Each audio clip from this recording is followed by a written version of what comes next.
শেষ হচ্ছে অপেক্ষার প্রহর এবং তারেক রহমানের দেশে ফেরাকে স্মরণীয় করে রাখতে বাস, ট্রেন এবং লঞ্চে কিন্তু আসছেন বিএনপির হাজার হাজার নেতাকর্মী। এই বিষয়ে আরও জানাতে চট্টগ্রাম থেকে জানাবেন সহকর্মী অনুপম শীল। অনুপম শীল, বিভিন্ন প্রান্ত থেকে কিন্তু নেতাকর্মীরা ঢাকায় আসছেন এবং চট্টগ্রাম থেকেও কিন্তু আসছেন বিভিন্ন যানবাহনে করে। সব মিলিয়ে চট্টগ্রামে কিরকম উত্তেজনা দেখছেন মানুষের মাঝে? আমরা এখন আছি চট্টগ্রাম রেলওয়ে স্টেশনে এবং আমার পেছনে যে ট্রেনটি দেখতে পাচ্ছেন এটি সোনার বাংলা এক্সপ্রেস। যদিও ট্রেনটি বিকেল 5টায় চট্টগ্রাম থেকে ছেড়ে যাওয়ার কথা ছিল, তবে এটি ইঞ্জিনের ত্রুটিজনিত কারণে কিছুটা বিলম্ব হচ্ছে। ইতিমধ্যে প্রায় 1 ঘন্টার বেশি বিলম্ব হয়েছে।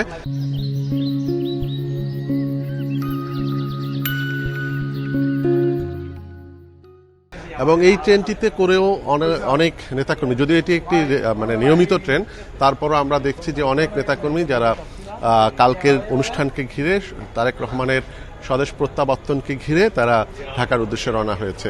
এর আগে আজকে দুপুরে আরেকটি স্পেশাল ট্রেন চট্টগ্রাম থেকে বিএনপি এবং বিভিন্ন অঙ্গ সংগঠনের নেতাকর্মীদের নিয়ে সেটি ঢাকার উদ্দেশ্যে রওনা দিয়েছে।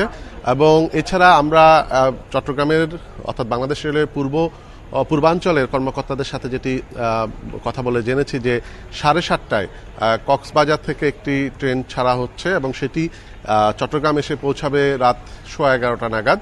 এবং সেই ট্রেনটি চট্টগ্রাম থেকে আবার 11:40-এ কিন্তু কালকে ঢাকার উদ্দেশ্যে ছেড়ে যাবে এবং সেটি পুরোটাই আসলে এই মহাসমাবেশকে ঘিরে বিশেষ আবেদনের প্রেক্ষিতে রেলওয়ে পূর্বাঞ্চলের পক্ষ থেকে সেটি ব্যবস্থা করা হয়েছে।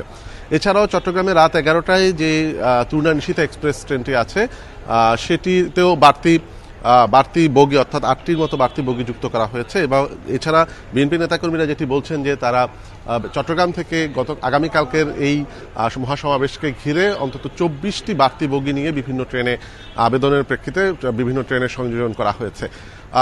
বিএনপি নেতাকর্মীদের মধ্যে স্বভাবতই বেশ উচ্ছ্বাস আবেগ আছে এবং দীর্ঘদিন পর তাদের দলের অনেক এই নেতাকে ঘিরে তাদের যে এক ধরনের উত্তেজনাও আছে, সবার মাঝে এক ধরনের উত্তেজনা বিরাজ করছে। অনুপম শীল, ধন্যবাদ আপনাকে। অনুপম শীল জানাচ্ছিলেন চট্টগ্রাম থেকে।